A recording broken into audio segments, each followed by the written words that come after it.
नमस्कार, स्वागत है आपका हमारे चैनल में। मैं रानी गुप्ता आपके साथ। बड़ी खबर सामने आ रही है। आपको बता दें कि गरीबी और महंगाई के खिलाफ भारत जोड़ो यात्रा कर रहे राहुल गांधी से जब हिमाचल प्रदेश में बढ़ रही महंगाई को लेकर के सवाल किया जाता है, तब राहुल गांधी ये कहते हैं कि हम जो हैं वो मुख्यमंत्रियों पर दबाव नहीं बनाते हैं और मुख्यमंत्रियों को हम कंट्रोल नहीं करते हैं। यानी कि उन्होंने सीधे तौर पर इस सवाल का जवाब गोलमोल करके घुमाने का प्रयास किया है। बता दें कि हिमाचल प्रदेश में कुछ ही दिनों पहले देखने को मिला है कि वहां पर कांग्रेस की सरकार बनी है। सुखविंदर सिंह सुक्खू को वहां का सीएम बनाया गया। ऐसे में कांग्रेस जो है वो पुरानी पेंशन योजना को लेकर के बात को लेकर के वादे को लेकर के सरकार में वापसी की है और इस बात का फायदा अब कांग्रेस सरकार उठाती हुई दिखाई दे रही है।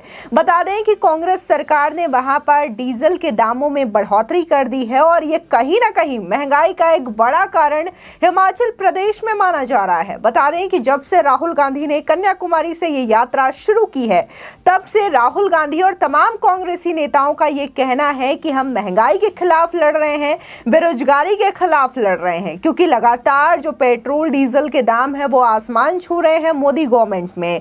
ये चीजें कहते हुए राहुल गांधी नजर आ रहे हैं। लेकिन वहीं पर जब हिमाचल प्रदेश की बात पत्रकार राहुल गांधी से करता है, तब राहुल गांधी ये कहते हैं कि हम अपने मुख्यमंत्रियों पर दबाव नहीं डालते हैं, उन्हें पूरी स्वतंत्रता देते हैं। और साथ ही उन्होंने एक लाइन और भी इसमें ऐड की और कहा कि अभी अभी सरकार बनी है, थोड़ा वक्त दीजिए। लेकिन जब ये चीजें मोदी सरकार को लेकर के पूछी जाती है, तब राहुल गांधी ये कहते हैं कि मोदी सरकार के आने की वजह से गरीबी बढ़ी है, देश में महंगाई बढ़ी है।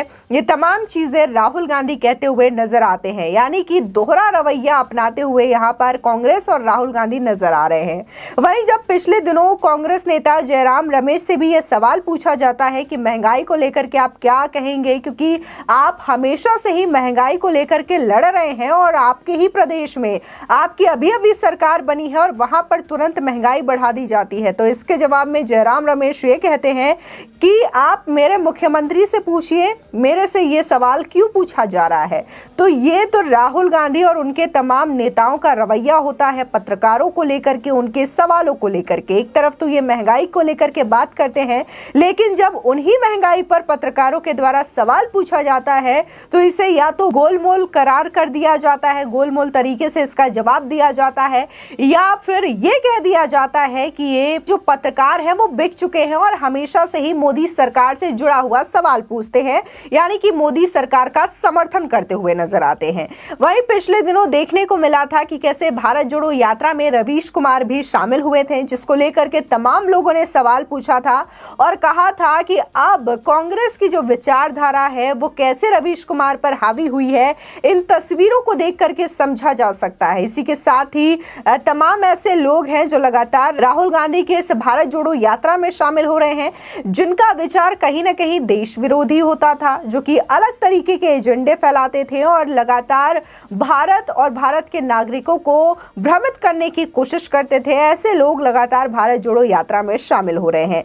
उधर एक और स्टेटमेंट आया है। पहले कहा जा रहा था कि राहुल गांधी जो हैं वो जाकर के जम्मू कश्मीर में तिरंगा फहराएंगे। हालांकि इस चीज को लेकर के अब राहुल गांधी की ओर से ये कहा जा रहा है कि जो तिरंगा है वो फहराएंगे जरूर, लेकिन वो लाल चौक पर नहीं, बल्कि कांग्रेस की जो पार्टी की ऑफिस है जम्मू कश्मीर में, वहां पर यह तिरंगा राहुल गांधी के द्वारा फहराया जाएगा। अगर राहुल गांधी लाल चौक पर यह तिरंगा फहराते हैं तो ये आरएसएस का एजेंडा माना जाएगा। इस चीज को लेकर के लोग तमाम तरीके से सवाल कर रहे हैं, ट्रोल किया जा रहा है। कहा जा रहा है कि आज राहुल गांधी सुरक्षित देश में, धारा 370 कश्मीर से हटी है तो वहां पर जो माहौल है वो सुरक्षित है। ऐसे में राहुल गांधी आज ऐलान कर रहे हैं कि वो कश्मीर में जाकर के तिरंगा फहराएंगे। लेकिन उस समय राहुल गांधी कहां थे जब कश्मीर से धारा 370 नहीं हटाई गई थी। रोज वहां पर पथराव होते थे, रोज भारतीय सेना पर पथराव किया जाता था। हर ओर देखने को मिलता था कि पाकिस्तान कैसे लगातार सीज फायर का उल्लंघन करता था। तब राहुल गांधी कहां थे और तब राहुल गांधी कश्मीर में जाकर के शांति की बात क्यों नहीं करते थे, वहां पर तिरंगा फहराने की बात क्यों नहीं करते थे।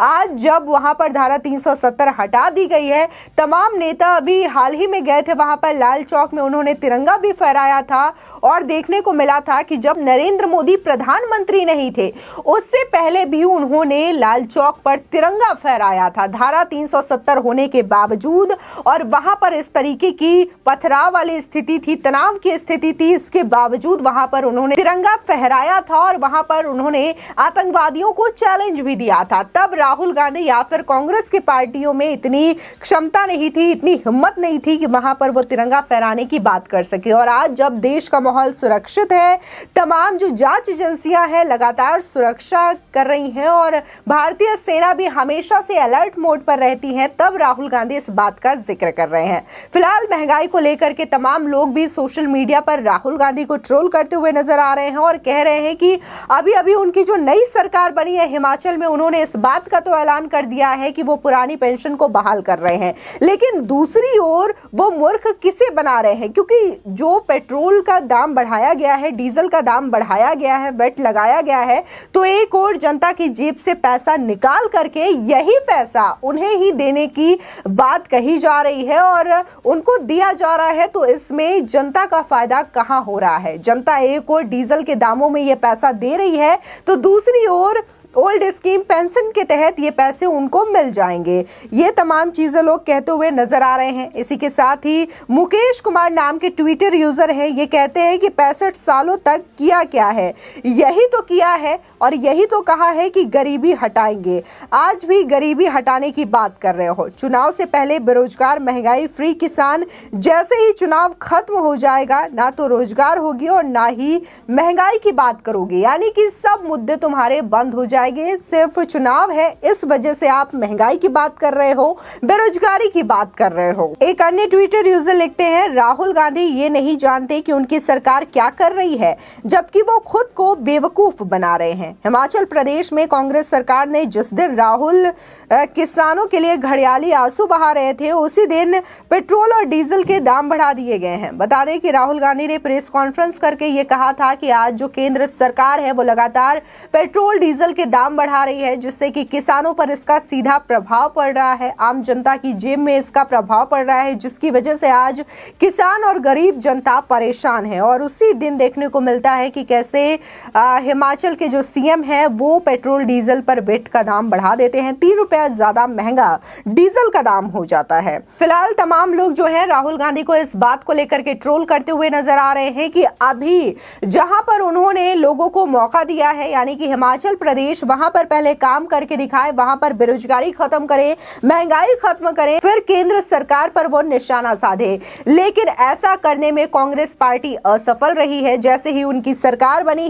हिमाचल प्रदेश में जो दाम है वो बढ़ा दिए जाते हैं, महंगाई बढ़ा दिए जाते हैं। तो ऐसे में जनता कैसे कांग्रेस पार्टी पर भरोसा करेगी और राहुल गांधी को कैसे 2024 लोकसभा चुनाव में उन्हें मौका देगी? फिलहाल भारत जोड़ो यात्रा जो है, भले ही राहुल गांधी की ओर से कहा जा रहा है कि ये चुनावी यात्रा नहीं है, इसका चुनाव से लेना देना नहीं है, लेकिन हर मोड़ पर देखने को मिल रहा है कि इसकी जो बातें हैं कहीं ना कहीं आने वाले 2024 के लोकसभा चुनाव से जोड़ करके देखा जा रहा है। तमाम जो कांग्रेस के दिग्गज नेता हैं वो बार बार इस बात का ऐलान कर चुके हैं कि आने वाले समय में 2024 के लोकसभा चुनाव में विपक्ष की ओर से राहुल गांधी ही पीएम पद की दावेदारी करेंगे और जो भारत जोड़ो यात्रा वो कर रहे हैं उससे उन्हें कामयाबी मिलेगी। फिलहाल उनकी जो कामयाबी है वो जो पंचायती चुनाव है या फिर जो नगर महापालिका के चुनाव है या फिर जो तमाम उपचुनाव हुए हैं उसमें इसका कोई भी रिजल्ट नहीं दिखा रहा है कि कांग्रेस जो है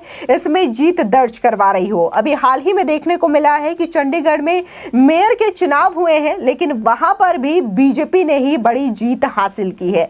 ऐसे में देखने को मिला है कि त्रिपुरा में भी जैसे ही सीपीआईएम ने यह ऐलान किया कि वो कांग्रेस के साथ गठबंधन करके चुनाव लड़ेगी, तो वहां से 156 कार्यकर्ता बीजेपी में शामिल हो गए। तो ये जो राहुल गांधी की भारत जोड़ो यात्रा की छवि है उस पर सवाल उठाता है कि क्या वाकई में राहुल गांधी को भारत जोड़ो यात्रा से कुछ लाभ मिल रहा है या फिर और भी ज्यादा ये बातें खराब होती हुई दिखाई दे रही है और इसका जो असर है 2024 के चुनाव में राहुल गांधी और कांग्रेस पार्टी पर उल्टा पड़ता हुआ दिखाई देगा। फिलहाल आपकी इस खबर को लेकर के क्या राय है हमारे कमेंट सेक्शन में जरूर बताएं। आगे की और भी अपडेट के लिए चैनल को सब्सक्राइब करना ना भूलें।